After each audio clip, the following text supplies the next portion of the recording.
What is up, YouTube? This is your host, Rennie B, here to bring you that homicidal tea. Today's case hosts a sinister blend of borderline personality disorder with a little jealousy and selfishness sprinkled in for some extra saltiness. Think single white female meets fatal attraction type of mess. I mean, we need to cue Glenn Close, honey. It's time for your close-up, girl. But before we get into all that, this is your first time here, then welcome. And if not, then welcome back, honey. It's good to see you guys again. I'd like to ask that you please click on that like and subscribe button and help grow the channel. If you would like notifications for when I upload new videos, then definitely click that bell icon. And if you guys want to share it too on your social media, please do. And by all means, message me if there are any cases that you have an idea for or you want me to cover stories for.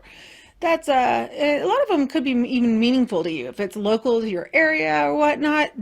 By all means, please let me know so I can look into it and see if I can cover it. Since I only do solved cases, it sometimes makes it a little hard to cover the cases that you guys submit to me. But now that we got all that out of the way, let's get to the case of the solved homicide case of Tracy Mondabough and the insanity that is Michelle Boat.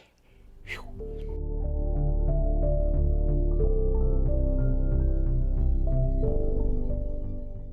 On May 18, 2020, at approximately 8:20 p.m., police were dispatched to an apartment complex in Pella, Iowa.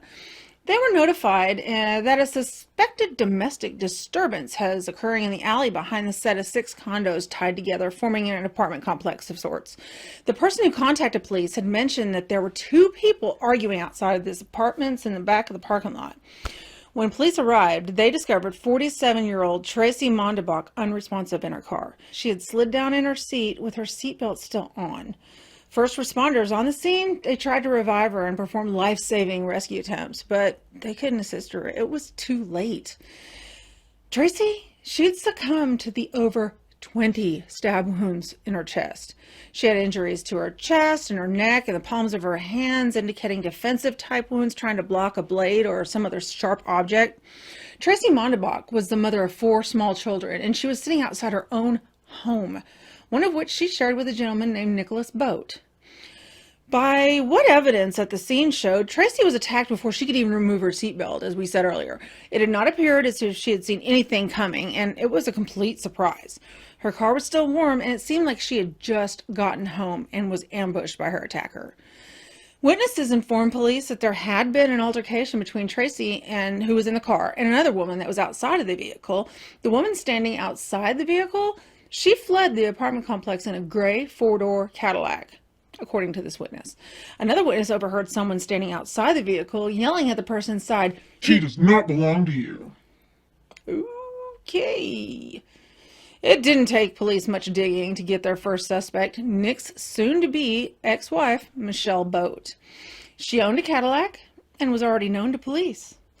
Actually, she was most recently linked to the deceased victim of the car, Tracy, due to the fact that Tracy reported a violent confrontation with Michelle that left her scared for the safety of not just her, but her children. Tracy stated to police previously that she had just started dating a man by the name of Nick Boat, who had recently left his wife, Michelle Boat. Michelle had followed Tracy on multiple occasions, and Tracy wanted law enforcement to intervene as she was terrified of this woman. After police discovered Tracy's lifeless body, they immediately went to Michelle's residence, and they noticed a gray 4-door Cadillac parked in front of her house. Blood was visible on the car's exterior and the hood of the car, and the wheels were still warm to the touch. Open and shut, guys. Michelle was at home at the time, and she was dressed in a bathrobe, and her hair was wrapped up in a towel when she opened the door, and she stated she had just gotten out of the shower. Well, that's what you have to do when you're covered in blood. When police investigated her house, they discovered her clothing in the washing machine and a pair of latex gloves in the upper tank of the bathroom toilet, which seemed to be stained with blood. I mean, there was enough probable cause to take Michelle in and charge her with murder, but they didn't know which degree yet, so she was just charged with murder nonetheless. Police did find out via CCTV footage retrieved from Nick's place of work, Vermeer Corporation, that less than an hour before Tracy's murder, around 7:20 p.m.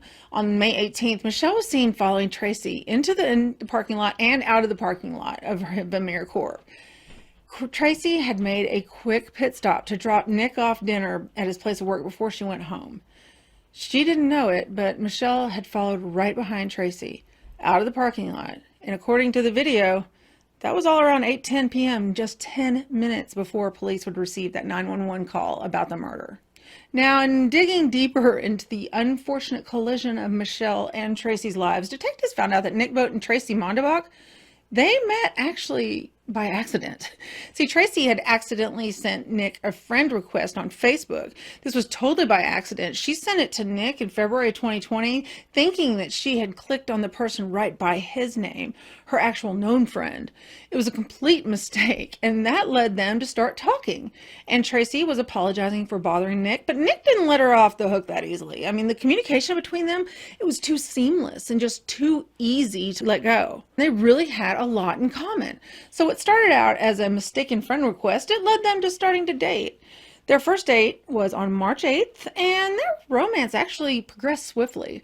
They had moved in together in a matter of a few weeks. That's fast. Michelle Boat, obviously, she wasn't happy with the connection that they had, and on multiple occasions, she breached the no contact order that Nick had filed against Michelle. More on that later. Police records show that Michelle was actually physically and emotionally abusive during their marriage. Michelle would beat the living hell out of Nick, and it wasn't just one time, it was often. And she eventually started stalking both him and Tracy around the town. And in March of 2020, Michelle was arrested after another physical confrontation with Nick. So she was charged with domestic violence. But back to Tracy. Now, investigators, they had tested the blood that was found outside on the vehicle that Michelle owned in one of the gloves, and it matched Tracy's DNA. As a result, Michelle Boat was charged with first-degree murder. 55-year-old Michelle Boat, she pled not guilty to the accusation of first-degree murder. She confessed that she did stab Tracy, but she said she was driven to do so because her husband had left her for a younger one. Give me a break. I mean, she said she just snapped after seeing them kissing that day. Prosecutors, they called total BS, and they said that Tracy's killing was not the product of a spur-of-the-moment decision, but rather a planned and prepared attack. Michelle was so scorned, she was so fuming, so obsessed, that whenever her husband left her, the prosecutor told the jury, and the evidence would demonstrate this, that this was a well-planned attack. According to the prosecutor, the evidence would show that Michelle acted with the required premeditation to be found guilty of murder, or first-degree murder, and nothing less. I love what he told the jury. It's crucial to remember that just because you swore an oath to serve on a jury does not mean you left your common sense at home. The first-degree murder charge will be supported by the facts, compelled by the law, and demanded by justice. You tell him, girl! Anyway. Well, they also told the court that Michelle Boat had been stalking Tracy on the day of the killing, and adding that she had hunted. She gloved up, she stabbed Tracy, and killed her. She planned on it. Michelle followed Tracy from her Burger King drive-thru to Nicholas's job on that evening of May 18th. She stood there, she watched while the two of them had dinner together, she watched Tracy kiss him goodnight, and she followed Tracy back to her apartment complex. I mean, you can't get more premeditated than that. But Michelle allegedly killed Tracy as soon as she parked her car outside of her apartment.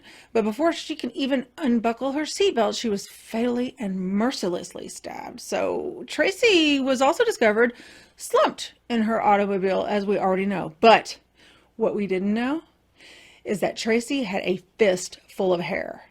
And that hair, boom, belonged to Michelle. This was proved through mitochondrial DNA testing.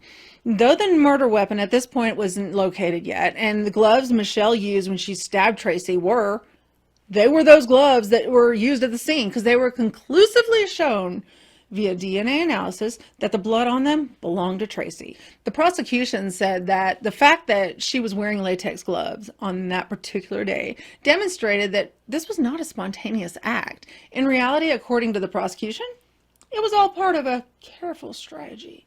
The prosecutor presented evidence that a calendar was discovered in Michelle's home, marking each day since her husband left. She'd been counting the days down so that she could try to reclaim him. Well, then Nick went on the stand and he gave his testimony, and he testified that he had met Tracy on Facebook, like we previously discussed, and said that she was trying to be a buddy, to a friend of hers, but she'd fat fingered his photo instead. And she was taken aback whenever he reacted to her so positively, and then they started connecting, back and forth on Facebook, and then after Tracy gave him her number, they just began communicating and they finally went on a date. They embarked on their first date on March 8th, which comprised mostly of looking for deer antler sheds in Roberts Creek area. I mean, that's pretty wholesome. They enjoyed spending time together. They enjoyed spending time outside. It just kind of clicked. The longer that they talked on the phone, it felt like they'd been friends forever, is what he said on the stand. Then when they finally went out, they got along so swimmingly that he kind of knew it was it. Tracy, whenever he met her, he was still living with his wife of 20 years, Michelle Boat, and their 2 teenage children.